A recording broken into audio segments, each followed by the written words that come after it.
Next up on the fan Q&A is which wild card team could surprise the field and advance to the Super Bowl? Look, I just watched the San Francisco 49ers do something pretty incredible coming back from 17-point deficit in the first half. They looked down and out. And for me, that's the team that could kind of be the dark horse. They've had an up and down season. They were in the Super Bowl a few years ago, Kyle Shanahan. And I know there's a lot of questions out there about Jimmy Garoppolo, but those two have been there. That speaks a lot as far as knowing what they need to have happen in the playoffs.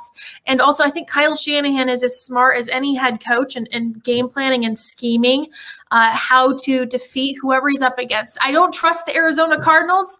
I said at the beginning of the season, and proved me right as they went on that late season losing streak. So I think really the dark horse has to be the San Francisco 49ers, the way they're going into the playoffs with that momentum and that huge win. I know it's going to be tough for them going to Dallas, having to be on the road, but they would be my dark horse. Todd, what about you? Yeah, it's the same thing for all of the same reasons. And that's why I said this was the worst matchup for the Cowboys for any of those NFC West teams, because of the last time we saw this team mostly fully in and ready to go, they were in a Super Bowl and became within a Jimmy G pass of actually winning that game. So I think the way that they won, not just that they won, but the way they won, I think at LA gives them some confidence coming into the playoffs. And that's something that can spark and carry a team. We saw that many years ago with the Steelers, Ben Roethlisberger, when I think they ended up beating Seahawks up in Detroit that year, Jerome Bettis' last season. They got hot late, and that one win kind of late in the season carried them. I think it's going to be the same thing for the Niners.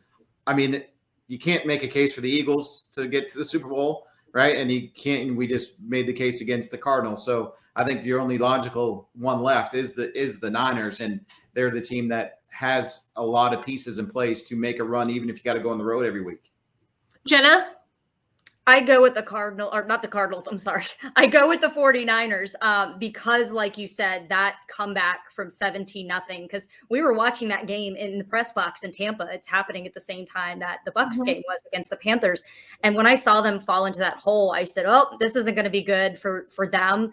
This isn't going to be a good game. And then they found a way to come back. And then, of course, they won it there in overtime. So I just think it's not always about the team that has the most talent, but it's the team that knows how to close out a game and has the resilience. And they clearly do. Now, I could have gone with the Cardinals, but I think what's really going to trip this team up, they have so much talent, but Cliff Kingsbury's game management has just been atrocious. And I really think he needs to have an honest conversation with himself in this offseason about doing too much. Some coaches are able to do that. Bruce Arians, I know he ultimately handed over those duties to Byron Leftwich. I know Sean McVay has talked about making that decision for himself and how he handles that, but it's very difficult to do. And I really think that it's just too much for him. I go back to the Rams game. It was week 14, I think, against the Cardinals. And I just thought the way they could have finished out the game and the way they did, it just, situational football,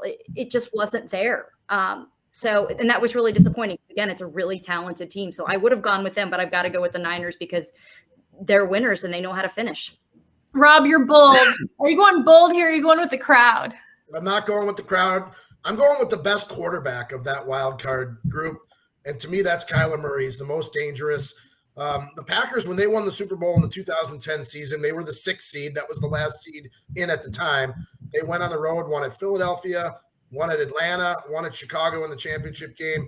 And in all but one of those games, it was because of the quarterback. Chicago was more of a defensive game. But to me, Kyler Murray is the most dangerous quarterback. Thank you for watching ESPN on YouTube. For live streaming sports and premium content, subscribe to ESPN+.